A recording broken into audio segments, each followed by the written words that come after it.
കാസർഗോഡ് ജില്ലയിൽ കാഞ്ഞങ്ങാട് ഒഴിച്ചുള്ള 4 മണ്ഡലങ്ങളിലും ഇഞ്ചോടിഞ്ച് പോരാട്ടമാണ് നടന്നതെന്നാണ് വോട്ടെണ്ണലിൽ മനസ്സിലാക്കുവാൻ സാധിക്കുന്നത്. മഞ്ചേശ്വരത്തും കാസർഗോട്ടും ഉദുമയിലും തൃക്കരിപ്പൂരിലും UDFന്റെ മുന്നേറ്റമാണ് കാണുവാൻ സാധിക്കുന്നത്. വോട്ടെണ്ണൽ പുരോഗമിക്കവേ കാസർഗോഡ് ജില്ലയിൽ ആരൊക്കെ ജയിക്കുമെന്ന ചിത്രം ഏറെക്കുറെ വ്യക്തമാവുകയാണ്.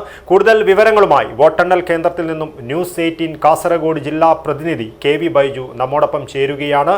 KV ബൈജു, എന്താണ് വോട്ടെണ്ണലുമായി ബന്ധപ്പെട്ട ഏറ്റവും പുതിയ വിവരങ്ങൾ? സംസ്ഥാനത്താകമാനം UDFന്റെ ഒരു തരംഗമുണ്ടായിരിക്കുകയാണ്.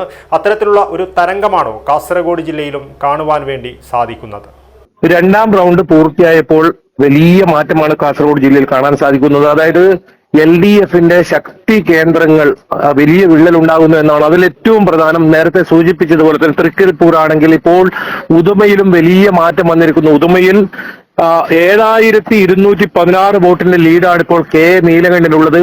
ഏതായാലും അത് വലിയ അട്ടിമറി എന്ന് പറയേണ്ടി വരും. ഉദുമ സംബന്ധിച്ചിടത്തോളം CH കുഞ്ഞമ്പൂരി വിജയിക്കാൻ കഴിയും, ഭൂരിപക്ഷം കുറഞ്ഞാലും വിജയിക്കാൻ കഴിയുമെന്ന് രാഷ്ട്രീയ നിരീക്ഷകർ പോലും കരുതിയെടുത്താണ് ഇപ്പോൾ ഉദുമയിൽ ഇത്രത്തോളം UDFന്റെ വലിയ പ്രതീക്ഷയുണ്ടായ മണ്ഡലമാണ്.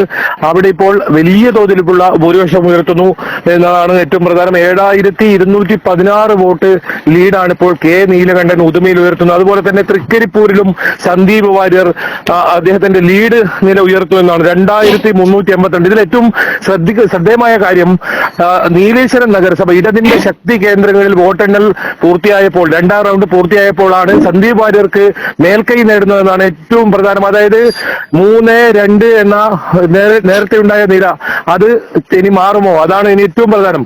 ഏതായാലും കാഞ്ഞങ്ങാട് മാത്രമാണ് ഇടതിന് ഏക ആശ്വാസമുള്ള മണ്ഡലം എന്ന് പറയേണ്ടി വരും. കാഞ്ഞങ്ങാട് മാത്രമാണ് ഗോവിന്ദൻ പള്ളിക്കാപ്പിൽ ഇപ്പോൾ ലീഡ് നില ഉള്ളത്.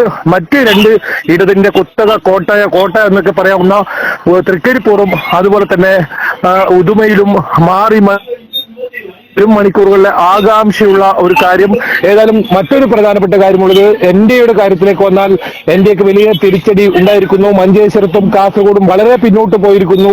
9000-ലധികം വോട്ടിന്റെ ഒരു ലീഡ് ഇപ്പോൾ AKMSFന് നിലനിർത്താൻ മഞ്ചേശ്വരത്തായി എന്നത് ഏറ്റവും പ്രധാനമാണ്. അതോടൊപ്പം കല്ലട്ര മായിനാജിയും വലിയ തോതിലുള്ള ലീഡ് നിലനിർത്തുമെന്നാണ്. അതായത് കാസർഗോഡും മഞ്ചേശ്വരത്തും ലീഗ് തന്നെ നിലനിർത്തുന്ന രീതിയിലേക്കാണ് ഇപ്പോൾ കാര്യങ്ങൾ പോകുന്നത്. BJPയെ സംബന്ധിച്ചിടത്തോളം വടക്കൻ കേരളത്തിൽ നിന്നും ഒരു അക്കൗണ്ട് തുറക്കാൻ പറ്റും, അല്ലെങ്കിൽ മലബാറിൽ നിന്നും ഒരു അക്കൗണ്ട് തുറക്കാൻ പറ്റും. വനിതാ സ്ഥാനാർത്ഥിയായ ML അശ്വിനി വിജയിക്കും എന്ന തരത്തിലൊക്കെയുള്ള വലിയ പ്രതീക്ഷ ഉണ്ടായിരുന്നു. K സുരേന്ദ്രനെ സംബന്ധിച്ച് നമുക്കറിയാം, നിയമസഭാ പാർലമെന്റ് മണ്ഡലത്തിൽ 20 വർഷമായി കാസർഗോഡ് ജില്ലയിൽ നിന്നും മഞ്ചേശ്വരത്ത് മത്സരിക്കുന്ന ഒരാളാണ്. അതുകൊണ്ട് തന്നെ അദ്ദേഹത്തിന് ഇത്തവണ അത് വിജയിക്കാൻ കഴിയും. വിജയത്തിനപ്പുറം മറ്റൊന്നും പ്രതീക്ഷയില്ല. അത്രത്തോളം വലിയ ഒരു പോരാട്ടം കാഴ്ചവെച്ചതാണ്. പക്ഷേ വലിയ തോതിൽ പിന്നോട്ട് പോകുന്നതാണ് കാണാൻ സാധിക്കുന്നത്. ഏതായാലും ഏറ്റവും പ്രധാനം തൃക്കരിപ്പൂർ തന്നെയാണ്. തൃക്കരിപ്പൂരിൽ സന്ദീപ് വാര്യർ വിജയിക്കുമോ? അത് ഏറ്റവും വലിയ, കേരളത്തിൽ തന്നെ വലിയ തോതിലുള്ള ആകാംക്ഷയുള്ള ഒരു ചോദ്യമാണ്. ഇനി UDF കേരളത്തിൽ അധികാരത്തിൽ എത്തുമെന്ന കാര്യത്തിൽ ഇപ്പോൾ തീരുമാനമായിരിക്കുന്നു. അങ്ങനെയെങ്കിൽ കാസർഗോഡ് ജില്ലയിൽ UDFന് മന്ത്രി അത് ഏത് മണ്ഡലത്തിൽ നിന്നും ഉണ്ടാകും? മുസ്ലിം ലീഗിന് മന്ത്രി ഉണ്ടാകുമോ? അത്തരം കാര്യങ്ങളെല്ലാം ഇനി ഉയരുന്ന ചോദ്യമാണ്.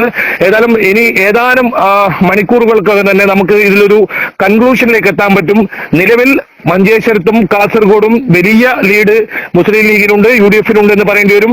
അതുപോലെ തന്നെ ഉദുമയിലും UDFന് ലീഡ്, കാഞ്ഞങ്ങാട് മാത്രമാണ് LDFന് ലീഡുള്ളത്. തൃക്കരിപ്പൂരിലാകട്ടെ സന്ദീപ് വാര്യർ ലീഡ് നില ഉയർത്തിക്കൊണ്ടുവരുന്നു. ഇടത് ശക്തി കേന്ദ്രങ്ങളിൽ വോട്ടെണ്ണൽ പൂർത്തിയായപ്പോഴാണിത് എന്നതും ഏറ്റവും ശ്രദ്ധേയമായ കാര്യമാണ്. ഏതായാലും വരും മണിക്കൂറുകൾ വളരെ നിർണായകമാണ്. എന്തായാലും KV ബൈജു നൽകുന്ന വിവരങ്ങളിൽ നിന്നും വ്യക്തമാകുന്നത് കാസർഗോഡ് ജില്ലയിൽ UDFന്റെ ഒരു തരംഗമുണ്ടാകുന്നു എന്ന കാര്യമാണ്. മഞ്ചേശ്വരത്തും അതേപോലെ തന്നെ കാസർഗോഡും അതേപോലെ തന്നെ ഉദുമയിലും തൃക്കരിപ്പൂരിലുമെല്ലാം UDF സ്ഥാനാർത്ഥികൾ വലിയ ലീഡ് ഉയർത്തി മുന്നേറ്റം തുടരുകയാണ്. കൂടുതൽ ന്യൂസ് അപ്ഡേറ്റുമായി വീണ്ടും കാണാം. നന്ദി.